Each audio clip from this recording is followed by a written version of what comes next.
کامیابی کے لیے سب سے اہم اور سب سے ضروری چیز عقیدے کی صحت ہے، لیکن مختلف مواقع پر مختلف عنوانات سے اپنی امت کی تربیت کرنے کے لیے نبی اکرم صلی اللہ تعالیٰ علیہ وسلم نے نجات کے لیے مختلف چیزیں بیان فرمائی۔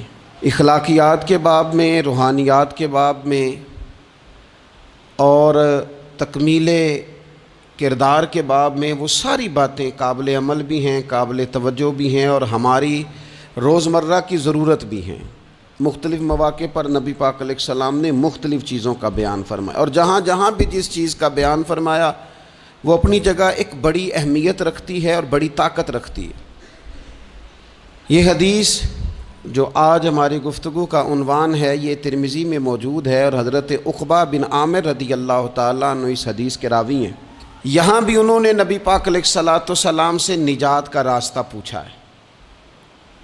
بہت ساری سوچیں، بہت سارے نظریات، بہت سارا فلسفہ، بہت سارے سمجھانے والے، بہت سارے قائل کرنے والے، اپنے اپنے انداز میں خیر کی بات بتانے والے لوگ ہر دور میں موجود رہے، لیکن بہرحال حرف آخر وہ ہے جو مدینے والے محبوب نے بیان فرمایا۔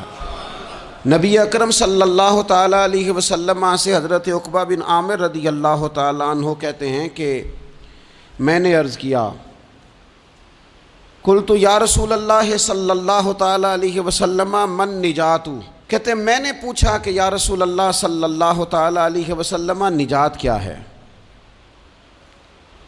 اللہ تبارک و تعالیٰ نے نبی پاک علیہ السلام کو یہ اعزاز عطا فرمایا ہے کہ حضور نہ جوامع الکلم کے ساتھ دنیا میں آئے، اور حضور فرماتے ہیں انا افصح العرب، عرب سارے ہی بڑی فصیح و بلیغ بات کرتے ہیں، کھلی بات کرتے ہیں، لیکن عربوں میں سب سے زیادہ بات کرنے کا سلیقہ اللہ نے مجھے عطا فرمایا ہے۔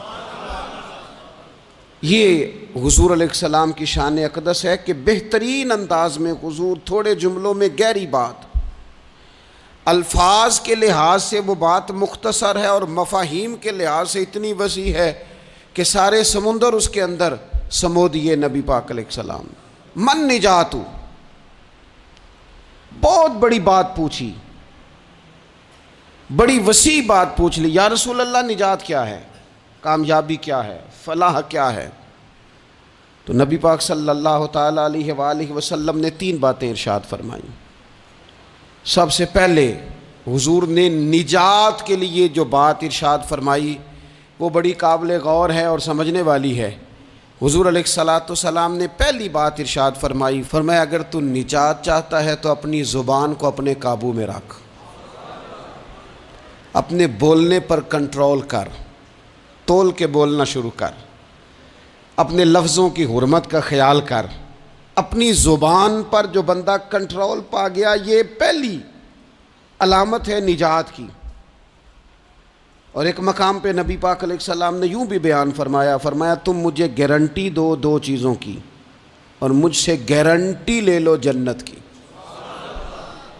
فرمایا تم مجھے اپنی 2 ٹانگوں کے درمیان شرمگاہ کی اور 2 جبڑوں کے درمیان زبان کی گارنٹی دے دو، اور میں اللہ کا محبوب ہو کے تمہیں جنت کی گارنٹی دیتا ہوں۔ پہلی بات نجات کے لیے نبی پاک علیہ السلام نے یہ ارشاد فرمائی کہ اپنی زبان کو اپنے قابو میں کر، اس پر کنٹرول کر۔ اور دوسرا فرمایا تیرا گھر تیرے لیے کافی ہے، ادھر ادھر بلا وجہ نہ گھوما کر، بغیر سبب کے بہت ساری مجالس میں نہ جایا کر، ضرورت کے لیے جائیں، خیر پانے کے لیے جائیں، اچھے ارادوں سے سفر کریں۔ گئے ہمارے صوفیاء علماء دور دراز کے سفر کیے محدثین نے، کس لیے؟ حضور کی احادیث کو جمع کرنے کے لیے، نبی پاک علیہ السلام کے فیضان سے حصہ پانے کے لیے۔ لیکن فرمایا ادھر ادھر نہ، کچھ لوگوں کو بڑا شوق ہوتا ہے، اس مجلس میں بھی جائیں گے، اس محفل میں بھی جائیں گے، اس کی بھی سنیں گے، اس کی بھی سنیں گے، نتیجہ یہ رہے گا کہ بے یقین ہو جائیں گے، اپنے گھر سے نکلیں گے، گھر گھر پھریں گے، کسی گھر کے نہیں رہیں گے۔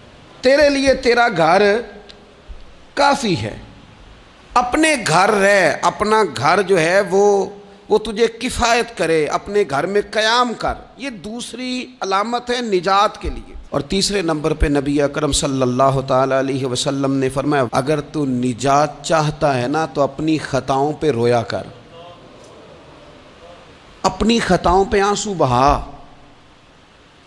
اپنے آپ پہ رو، اگر چاہتا ہے کہ بچ جائے۔ تین چیزیں نبی پاک علیہ الصلوۃ والسلام نے بیان فرمائیں، زبان کو قابو میں کرو، اپنے گھر میں قیام کرو، اور فرمایا کہ تم اپنی خطاؤں پہ رویا کرو۔ یہ تین اگر چیزیں تمہیں میسر آتی ہیں تو پھر رسول پاک علیہ السلام کی زبان فیض حق کے ترجمان سے گارنٹی مل رہی ہے کہ اللہ اس بندے کو نجات عطا فرمائے گا۔ بہت شوق ہے لوگوں کو باتیں کرنے کا، بڑی باتیں، اوئے ہوئے، جو بات بڑے مختصر لفظوں میں دو جملوں میں بیان ہو سکتی ہے اس کے پیچھے اتنی لمبی تمہید باندھیں گے کہ اصل بات ہی رہ جائے گی بیچ میں سے۔ گفتگو، بات، بولنا، یعنی بات ہو رہی ہے، گفتگو ہو رہی ہے دو لوگوں کے بیچ، اور کوئی دانا آدمی بات کر رہا ہے تو فٹافٹ مداخلت کریں گے اور جملہ پھینکیں گے، کہیں گے قطع کلامی معاف، اور اپنی بات شروع کر دیں گے۔ تو میں کئیوں کو روک کے کہتا ہوں کہ پہلے آپ پوچھ تو لیں ہم نے معاف کیا بھی ہے کہ نہیں۔ بہت باتیں کرتے ہیں بعض لوگ، بہت باتیں کرتے ہیں، اور دنیا میں جو زیادہ خطائیں ہوتی ہیں وہ زبان کی وجہ سے ہوتی ہیں۔ عملاً کوئی کسی کو کیا تکلیف دے گا، ہاتھ کوئی کسی پہ کیا اٹھائے گا، لیکن لفظوں کے تیر، جملوں کے ترش لہجے اور زبان کی کڑواہٹ، حضرت عثمان غنی رضی اللہ تعالیٰ عنہ فرمایا کرتے تھے کہ زبان تو روح کو گھائل کر جاتی ہے، بندے کو اندر سے توڑ کے رکھ دیتی ہے یہ زبان۔ بہت سارے لوگ تھے، انہوں نے بہت سارے جملے زندگی میں بولے، میں یقین سے کہتا ہوں کہ انہیں بھی پچھتاوا ہوا کہ یار مجھے یہ والا لفظ نہیں کہنا چاہیے تھا، لیکن کاش یہ بعد میں پچھتانے سے پہلے آپ سوچ لیتے۔ اور بہت سارے لوگ ایسے ہیں جو مجھے پتہ ہے جو وہ کہہ رہے ہیں وہ ما فی ضمیر ان کا نہیں ہے، وہ ان کے خیالات نہیں ہوتے، لیکن وہ کہہ دیے انہوں نے، اور کہنے کے بعد اندازہ ہوا کہ یہ ہمیں کہنا نہیں چاہیے تھا۔ دوسرا ارشاد فرمایا کہ تو اس طرح کر، اپنے گھر کو نہ لازم پکڑ لے، تیرا گھر تیرے لیے بہتر ہے، تیرا گھر تیرے لیے کفایت کرنے والا ہے۔ شریعت اسلامیہ میں نا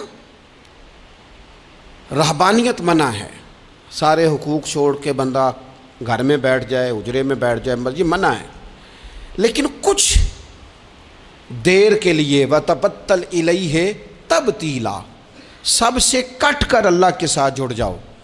قرآن مجید نے کہا وہ کیا ہے کہ کچھ دیر کے لیے خلوت ضرور اختیار، جیسے آپ اعتکاف میں بیٹھے ہیں، سب سے کٹ کے اللہ کے گھر آ گئے، یہ کچھ دیر کے لیے یہ کام کرنے کا ضرور حکم دیا گیا ہے۔ آپ دیکھیے حضرت موسیٰ علیہ السلام، اسلام میں رہبانیت نہیں، سارے حقوق چھوڑ کے جانا نہیں، لیکن کچھ دیر کے لیے، تھوڑی دیر کے لیے حضرت موسیٰ علیہ السلام 40 دن کے لیے گئے نا کوہ طور پہ، پھر اللہ نے تو رات عطا فرمائی۔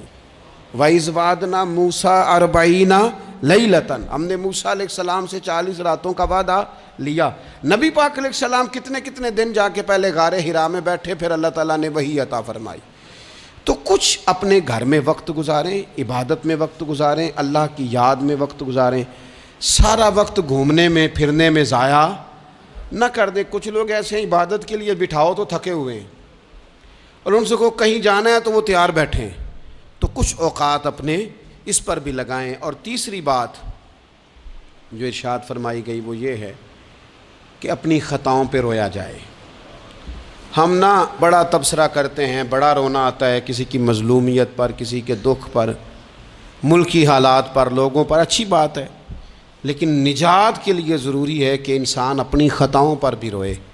اور نبی اکرم صلی اللہ تعالیٰ علیہ وسلم نے فرمایا کہ اگر تمہیں اللہ کے خوف سے آنکھ سے اتنا قطرہ بھی نصیب ہو گیا جتنا مکھی اور مچھر کا پر ہوتا ہے، تو اللہ تبارک و تعالیٰ اتنا بھی تمہاری آنکھ سے آنسو نکل گیا تو جس طرح بھینس کے تھنوں سے نکلا ہوا دودھ دوبارہ تھنوں میں نہیں جاتا، تم بھی دوزخ میں نہیں جاؤ گے۔